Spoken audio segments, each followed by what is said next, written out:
Okay. So coming to 'మరణం' so release కాబోతుంది. రెడీగా ఉంది. సో ఈ ఫిల్మ్ గురించి ఏం చెప్తారు? ఇది ఒక dream travelling, about to dream travelling. So ఇందులో ఏమంటే 2 వేరియేషన్ ఆఫ్ క్యారెక్టర్ ఉంటది నాది. హ్మ్.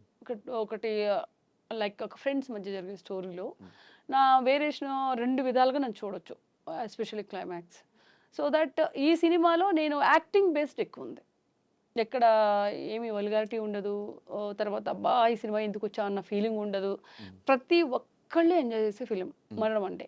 అండ్ నాకు ఎస్పెషల్లీ నేనేంటంటే నాకు యాక్టింగ్ బేస్ ఎక్కువున్నది. అంటే మాకు టీజర్ చూసినప్పుడు ఒక క్రైమ్ థ్రిల్లర్ లేకపోతే ఒక హారర్ కాన్సెప్ట్ హారర్ ఈ 2 అర్థం కాలేదు. ఏ జోనర్‌లో ఇది తీశారు? It's a horror. Crime, horror, thriller. Thriller. హ్మ్. క్రైమ్ అంటే ఇంకా కైండ్ ఆఫ్ హారర్ ఫిల్మ్ ఎలా చూస్తామో అలాగే డిఫరెంట్ జోనర్ అంతే. హ్మ్. ఏదో దెయ్యం అయిపోయి ఒక దెయ్యం ఇక్కడ ఉండి నడిపించేది అలా ఉండదు. హ్మ్. ఏం- చాలా క్రైమ్ థ్రిల్లర్స్ గానీ, హారర్ సబ్జెక్ట్స్ గానీ చూసాము.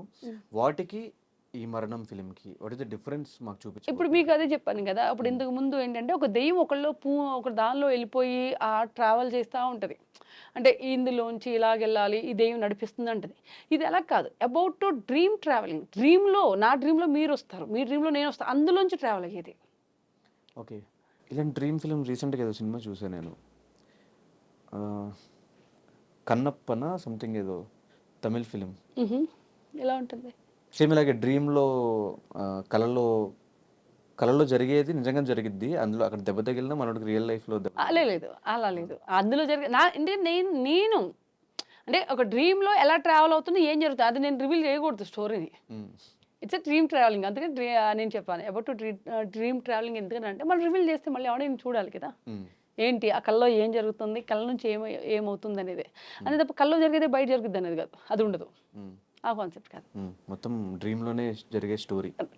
అందులో ఒక పాయింట్ అది. హ్మ్. అందులో అది ఉంటుంది. రియల్‌గా ఈళ్ళెళ్ళే దారి ఈళ్ళకుంటుంది. అలా. హ్మ్. సో ఈ సబ్జెక్ట్ మీ దగ్గరికొచ్చినప్పుడు what is the convincing point ఈ స్క్రిప్ట్ ఓకే చేయడానికి? నాకు క్లైమాక్స్ చాలా బాగా నచ్చింది. ఓన్లీ క్లైమాక్స్ చూసి ఓకే చేసారా? అంటే లాస్ట్ ఫస్ట్ నుంచి వచ్చి అక్కడ స్టాప్ అయ్యి అనుకునేది ఉంటదక్కడ. హ్మ్. సో దట్ హ్మ్. అంటే ఫస్ట్ నుంచి కూర్చోబెట్టరు కదా ఆడియన్స్‌ని. లేదు. క్లైమాక్స్ బాగా ఫస్ట్ నుంచి కూర్చుంటారు. తీసినప్పుడు. హ్మ్. కూర్చుంటారు. నేనే కాదు కదా! ఇంకో నలుగురు, ఐదుగురు ఆర్టిస్టులు కూడా ఉంటారు కదా! హ్మ్. అలాగే హీరో ఉన్నాడు. హీరో ట్రావెలింగ్ వేరే ఉంటది. సో, ఆబ్వియస్లీ కదా! నా యాక్టింగ్ వరకు మీరు అడిగారు. ఆ యాక్టింగ్‌లోనే నేను చెప్పాను నేను. అంటే ఫస్ట్ నుంచి అబ్బా! ఇలా ఉందా? ఇలా ఉందా? అనేటప్పటికి అంటే నాకు క్లైమాక్స్ చెప్పినప్పుడు నేనే షాక్ అయ్యాను. హ్మ్. అంటే ఆడియన్స్ ఎక్స్‌పెక్ట్ చేయరు అది. హ్మ్. అదే క్లైమాక్స్. ఎవరు డైరెక్టర్ దీనికి? సాగర్ శైలేష్. హ్మ్. హ్మ్. అంతకుముందు ఏం చేశారు ఆయన? ఆయన 4, 5 సినిమాలు చేశాడు. 'రహస్యం 1, 4, 3' ఇంకేవో మూవీస్ 4 మూవీలు అబోవ్ చేశారు. ఇప్పుడు మళ్ళీ దీంతో పాటు ఇంకొక 2 సినిమాలు కూడా రిలీజ్ ఉన్నాయి ఆయనయి. ఓకే. ఈ గ్యాప్‌లో అయి కూడా చేశారు. హ్మ్. అయితే ఎక్స్‌పీరియన్స్ డైరెక్టరే. ఎక్స్‌పీరియన్స్‌డ్. హ్మ్. సో ఎలా వచ్చింది అవుట్‌పుట్? అంటే చెప్పడం ఒకలా, చెప్పి సినిమాలో ఒకలా తీయడం మనం చూస్తూ ఉంటాము. సో చెప్పిన దానికి సినిమా అవుట్‌పుట్ వచ్చిన దానికి. నేను ఇంత చెప్పట్లేదు. హ్మ్. ఇంతే చెప్తున్నాను. హ్మ్. ఇంతలో ఇంతుంటది. ఓకే. అదే. ఎందుకు ఇంతే చెప్తున్నారు సినిమా గురించి? అంటే మనం అంతా చెప్పేస్తే వాళ్ళకేం ఎక్సైట్‌మెంట్ ఉండదు. వాళ్ళెళ్లి చూస్తే కదా! అరే! లేదు లేదు వాళ్ళు చెప్పిన దానికన్నా బావుంది. హ్మ్. ఆళ్ళ టికెట్ డబ్బులు వేస్ట్ అవ్వలేదు అనే మైండ్ ఉంటది. మనం ఓవర్‌గా చెప్పేసామనుకో ఎక్కువ ఎక్స్‌పెక్టేషన్ మీద ఎళ్ళిపోయి చూసారనుకో అది అందలేకపోతే. హ్మ్. ఎందుకు ఎక్కువ చెప్పడం ఎందుకు? చూస్తే ఆళ్ళకి తెలుస్తుంది కదా! బట్ వెళ్లి చూడండి. మీరైతే మీ మనీ వేస్ట్ అవ్వదని ఒక పాయింట్ అయితే మేము ఇస్తున్నాం కదా! హ్మ్. ఎందుకంటే మనం కొన్ని కొన్ని సినిమాలు పెద్ద సినిమాలు చూసినప్పుడు అబ్బా! ఎందుకొచ్చాం అనిపిస్తది. హ్మ్. నేను అదైతే అనిపించదు మీకు. ఎక్కడ ట్రావెల్ అవుతా ఉంటారో బోర్ అనిపించదు. ఫస్ట్ పాయింట్ బోర్ అనిపించదు. హ్మ్. ఇప్పుడు మనం కొన్ని సినిమాలు పాత సినిమాలు కూడా ఇప్పటికి చూసినప్పుడు ఎంజాయ్ చేస్తాం. ఫర్ ఎగ్జాంపుల్ 'ఘరానా మొగుడు' హ్మ్. అంటే ఎగ్జాంపుల్ చెప్తున్నాను నేను. 'చిరంజీవి' గారి సినిమాలు నేను ఎక్కువ చూస్తా. చూసినప్పుడు ఏ మీరు రోజు చిరంజీవి గారి ఫ్యానా? అలానేం లేదు. హ్మ్. అంటే నాకెందుకు డాన్స్ పరంగా ఆయనయి అంటే నాకు చాలా ఇష్టం. నేను 'ప్రభాస్' గారి ఫ్యాన్‌ని. ఓకే. హ్మ్. కానీ అప్పుడు టైంలో అంటే 'చిరంజీవి' గారు ఎన్ని డాన్స్ అంటే ఫస్ట్ ఇప్పటికి చూసేది నేను ఆయనదే. హ్మ్. నేను టైం బోర్ కొట్టినప్పుడు ఎక్కువ చూస్తానన్నమాట. 'అజిత్' గారు, 'చిరంజీవి' గారు ఇలాంటి సినిమాలు బాగా ఇష్టం. ఈవెన్ 'శోభన్ బాబు' గారి ఫిల్మ్ గూడా. ఆయన బ్రతికున్నప్పుడు మనం సినిమాలు చూడలేదు. సో దట్ అందుకే నేను యూట్యూబ్‌లో ఎక్కువ చూస్తుంటా. ఓల్డ్ ఆర్టిస్టుల సినిమాలు కూడా చూస్తా. హ్మ్. ఎలా అనిపిస్తుంది 'కల్కి' ట్రైలర్?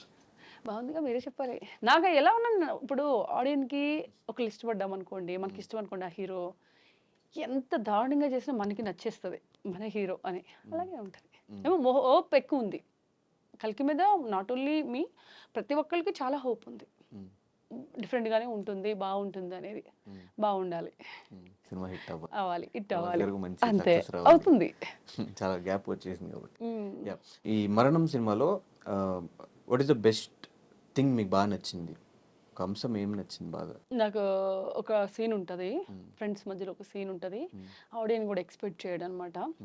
సూపర్ ఇష్టం నాకది. అండ్ ఈ టెక్నికల్ డిపార్ట్మెంట్ గురించి ఏం చెప్తారు? Technical DOP. డిపార్ట్మెంట్‌లో మాత్రం డీఓపీ గారు, లేదంటే music director, editor they or did very good job అండి. ఎందుకంటే ఇంకో డీఓపీ వర్క్ గురించి బాగా చెప్పాలి. మేము అప్పుడు నైట్‌లో అడవిలో షూట్ చేసేవాళ్ళం. ఎందుకంటే వాళ్ళే కదా మెయిన్ అన్నిట్లికన్నా అసోసియేట్ డైరెక్టర్స్ కావచ్చు, లేకపోతే కెమెరా క్రూ అవ్వచ్చు. నేను సినిమా చేస్తున్నప్పుడు నా సీన్ కాబట్టి నేను ఎంజాయ్ చేస్తా. వాళ్ళు అసలైన టార్చర్ వాళ్ళకుంటది. అవునా? వర్షం వస్తా ఉంది, అడవి, లైట్లుండవు, ఏముండవు. ఎక్కువ అప్రిషియేట్ చేయాల్సింది క్రూని. ఆళ్ళు కెమెరా డిపార్ట్మెంట్ అవ్వచ్చు, అసోసియేట్ డిపార్ట్మెంట్ అవ్వచ్చు. ఎవరైనా గానీ వాళ్ళు చూసి వాళ్ళు అన్ని అయిన తర్వాత మనం వెళ్తాం. ఇప్పుడు ఇక్కడ ఉంది ఒక ప్లేస్ చూడాలంటే ఫస్ట్ ఆళ్ళే ఎళ్ళాలి. వాళ్ళే కెమెరా సెట్ చేయాలి. సో, నాకన్నా ఎక్కువ హార్డ్ వర్క్ చేసింది వాళ్ళు అనిపిస్తది నాకు. So, I like them. And not only ఈ ఫిల్మ్, ఏ ఫిల్మ్‌కైనా సరే ఫస్ట్ క్రెడిట్ వాళ్ళకే ఇవ్వాలి. ఆ డిపార్ట్మెంట్‌కే ఇవ్వాలి. అండ్ షూట్ అంతా అడవిలో జరిగింది కాబట్టి ఆ అడవిలో జరిగే ఎక్స్పీరియన్స్ ఎలా అనిపించింది ఆ షూటింగ్ భయం. అంతా? మ్మ్. నైట్‌లు 3, 4 గంటలు, 5 గంటలకి వరకు ఆ టైంలో 5 కొంచెం తెల్లారిపోయి అప్పుడప్పుడు వర్షం. 3:00, 4:00 కుయింగ్ కుయింగ్ అని సౌండ్‌లొచ్చేయి. అడవిలో అంటే ఏవో ఉంటాయి గదా! ఆ సౌండ్‌కి కొంచెం నాకు అన్నిట్లికన్నా స్నేక్స్ భయం ఉండేది. మ్మ్. మోకాళ్ళ వరకు గ్రాస్ ఉండేదనమాట. అవి మొక్కలు అన్నీ ఉంటాయి కదా! అయి గుచ్చుకున్నప్పుడు కూడా హిచ్చింగ్ వచ్చేసేది. అప్పుడేం చేసేవాళ్ళం కొన్ని రోజులకి నేను 2, 3 రోజులు చూసిన తర్వాత మొత్తం ఇక్కడి వరకు షూ ఏయడం స్టార్ట్ చేశా. Black shoe. ఎందుకంటే మళ్ళీ కెమెరాకి కనిపించకూడదు కదా షూ. మ్మ్. ఇంకా అలాగా మేనేజ్ చేసేవాళ్ళం. అండ్ ఇంకోటి వైట్ లెన్స్ పెట్టుకున్నా. ఆ పోస్టర్‌లో ఉంది కదా! అది కళ్ళు కనిపించదు అది పెట్టుకుంటే. బరువుంటాయి చాలా. ఆ లెన్స్ పెట్టుకుంటే అది తీసేంత వరకు కళ్ళు పెయినొచ్చేస్తాయి. అదొక ఎక్స్‌పీరియన్స్. మ్మ్. ఏ అడవిలో చేశారు షూట్?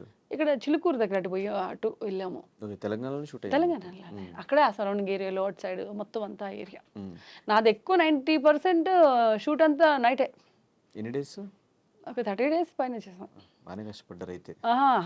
నైట్ నాకు డే చాలా తక్కువ నేను షూట్ చేసింది. 1 or 2 డేసే. మిగిలిందంతా నైట్ షూట్‌లే. మార్నింగ్ 4:00 వెళ్ళి 3:00, 4:00 వెళ్ళేవాళ్ళం లొకేషన్‌కి ఈవినింగ్. మళ్ళీ మార్నింగ్ 7కి. సో ఈ సినిమాలో ఆడియన్స్ని భయపెట్టబోతున్నారా? ఏదైనా ఎంటర్టైన్మెంట్ ఉండబోతుందా? లేకపోతే ఏం ఏం జరగబోతుంది? ఏం చూపించబోతున్నారు? ఇందులో ఎంటర్‌టైన్‌మెంట్ ఉండదు. భయం ఉంటది. But okay. అంటే ఈ సినిమా కాన్సెప్ట్‌లో కర్మ ఫేస్ అని ఉంది కదా! కర్మ ఫేస్ అంటే లైక్ మనం చేసే ఒక మిస్టేక్‌ని కవర్ చేసుకోవడానికి ఏం చేస్తాం? That is the concept. మీకు తెలుసో తెలియకో మనం ఒక మిస్టేక్ చేస్తాము. దాని కవరప్ కోసం ఒక అబద్ధం చెప్తేనే 10 అబద్ధాలు చెప్పేస్తాం. అవునా? ఈ అబద్ధం నుంచి ఈ అబద్ధం అలా కైండ్ ఆఫ్ ఇది కాన్సెప్ట్. దానికి టైటిల్‌కి సంబంధం ఏంటి? మరణం అనే టైటిల్ అంటే ఆ ఒక్క మిస్టేక్‌లో ఎన్ని తప్పులు చేస్తే ఆ మరణానికి ఉంటది అని. ఆ మరణం అనేది ఎలా వస్తది? సో టైటిల్ ఫస్ట్ చెప్పంగానే వాట్ ఇస్ యువర్ రియాక్షన్? నాకు ఫస్ట్ అంత ఏం చెప్పలేదు. 1 వీక్ ఏమో అయిన తర్వాత ఇలా అనుకుంటున్నాను అని చెప్పేసి డైరెక్టర్ చెప్పాడు. ఆళ్ళకన్నా బాగా మనకేం తెలుస్తదండి. రాసేవాళ్ళు ఆళ్ళు. మీకు ఏదైతే ప్రొడ్యూసర్స్ వాళ్ళు డిసైడ్ చేయాలి కదా! నేను వద్దంటే మానేయరు. నేను పెట్టమంటే పెట్టరు. As a artist right? So మనకన్నా బాగా థింక్ చేసేది వాళ్ళే. Producer and director. ఎందుకంటే నేను ఆర్టిస్ట్‌గా చేస్తాను. అది అయిపోయిన తర్వాత వెళ్ళిపోతాం. కానీ వాళ్ళు మనీ పెట్టేది ప్రొడ్యూసరు. డైరెక్టర్‌కి పేరు రావాలి. ఇప్పుడు నాకు ఇది సినిమా చెప్పి ఇంకో 3 సినిమాలు చేస్తానా నేను? అలా అని ఎక్కువ మనకన్నా బెటర్ థింక్ చేసేది వాళ్ళే. సో, ఒకటిచ్చారంటే దానికి 100% అది యాప్ట్ అనే నేను అనుకుంటా. ఇప్పుడు నేను తమిళ్‌లో కూడా చేస్తున్నాను. తమిళ్‌లో కూడా అలా టైటిల్ చెప్పారు. నాకు తెలీదు. ఓకే. వాళ్ళ కాన్సెప్ట్ అది. ఓకే. ఇట్స్ గుడ్ అంటాం అంతే. అండ్ సాగర్ గారితో వర్కింగ్ ఎక్స్పీరియన్స్ ఎలా ఉంది? Nice person. Hard worker. ఒకటేమంటే కంగారు పెట్టేస్తాడు. టైం ఇచ్చి మోకాళ్ళ మీద కూర్చోబెడతారంటారు కదా! అలా ఉంటది. చాలా ఫాస్ట్ వర్క్ చేస్తాడు. అంటే ఒక సీన్ అంటే ఆ సీన్‌ని ఫటాఫట్ మనం డ్రెస్ చేంజ్ టైం కూడా అంత ఎక్కువ టైం ఇయ్యడు. అంతే తప్ప అంటే దాన్ని కూడా నెగెటివ్ అనకూడదు. ఎందుకంటే ఆ టైంలో అయన్నీ చేయాలి. వాళ్ళు ప్రొడక్షన్ కాస్ట్ కూడా చూసుకుంటారు కదా! అంతే. సో ఫైనల్‌గా ఈ ఫిల్మ్ ఎప్పుడు రిలీజ్ అవ్వబోతుంది? ఈ నెల 21st. 21st release. సో ఆడియన్స్‌కి ఈ ఫిల్మ్ ఎందుకు చూడాలని క్వెషన్ చేస్తే వాళ్ళకేం చెప్తారు? ఏ ఫిల్మ్ అయినా ఎందుకు చూడాలనే దానికి there is no answer. Only but at least entertainment. మన సైడ్ నుంచి ఏదైనా కొన్ని ఆ ప్రామిసెస్ చేస్తే ఇలా ఉంటది, ఇలా ఎంజాయ్ చేయొచ్చు అని చేస్తే వాళ్ళకి కూడా ఒక ఇంట్రెస్ట్ ఇప్పుడు వస్తది. హారర్ ఫిల్మ్ చూసి ఎంజాయ్ చేసేవాళ్ళు కొంతమంది ఒక్కొక్కళ్ళు ఒక్కొక్క జోనర్‌లో ఇష్టపడతారు. హారర్ చూసే ఎక్స్‌పెక్ట్ చేసేవాళ్ళు పెరిగిపోయారు ఈ మధ్య. చాలా హారర్ ఫిల్మ్స్ వచ్చేసింది. అదే నేను ఇంతకు అదే మించి భయపెట్టగలరా అనే టైప్ వచ్చేసారు అందరూ. అంటే ఇప్పుడు మీరు శ్రీని బిగ్ బాస్‌లో చూసారు. లేదంటే ఇక్కడ రాజీవ్ గారి సినిమాలో చూసారు. లేదంటే ఇంకో సినిమాలో చూసారు. ఎస్పెషల్లీ 'మరణం' సినిమాలో అమ్మాయిని చూడాలంటే 100% మీరెళ్ళాలి. ఓహో! దెయ్యంలో కూడా ఇంత బాగా చేస్తదా? అంటే కైండ్ ఆఫ్ ఇలా ఉంటుందా? అందరూ రెగ్యులర్‌గా ఏంటంటే సోల్స్ ఇందులోకెళ్ళి ఆళ్ళు మామూలుగానే ఉంటారు. ఇప్పుడు నేను దెయ్యమైతే మీలోకొస్తే మీరు మామూలుగా ఉంటారు. మీరు యాక్ట్ చేస్తారు. ఇక్కడ అది కాదు కదా! అమ్మాయే తనంతట తనే అవుతుంది. ఐ మీన్ తను అయిపోతది అలాగా. అది అంత ఓపెన్‌గా ఎవరు చూపిచ్చరు కదా! సో దట్ అది దానిలో చూడొచ్చు.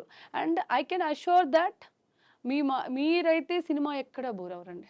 హ్మ్. నో డౌట్ అందులో. ఓకే. భయమైతే పడతారు. హ్మ్. భయం పడతారు. నేను చూసినప్పుడే నేను భయపడ్డాను. హ్మ్. అంటే నేను యాక్ట్ చేసిన సీన్‌లకి నేనే భయపడ్డా.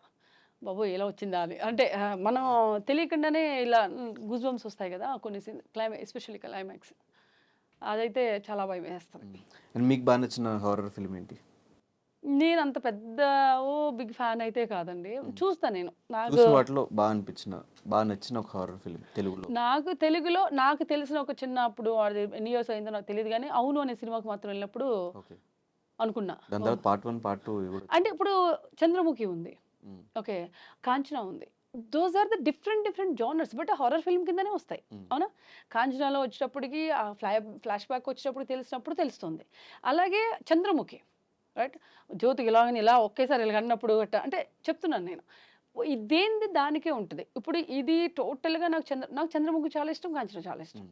నేనెందుకు అవునని చెప్పానంటే, నేను చిన్నగా కొంచెం మనకి అంత తెలిసి ఏజ్‌లో వచ్చిన సినిమా. ఓకే. చాలా ఇయర్స్ అయింది కదా వచ్చి. చాలా ఇయర్స్. ఆ! ఆ టైంలో కొంచెం అది బాగా ఇదయింది. హ్మ్.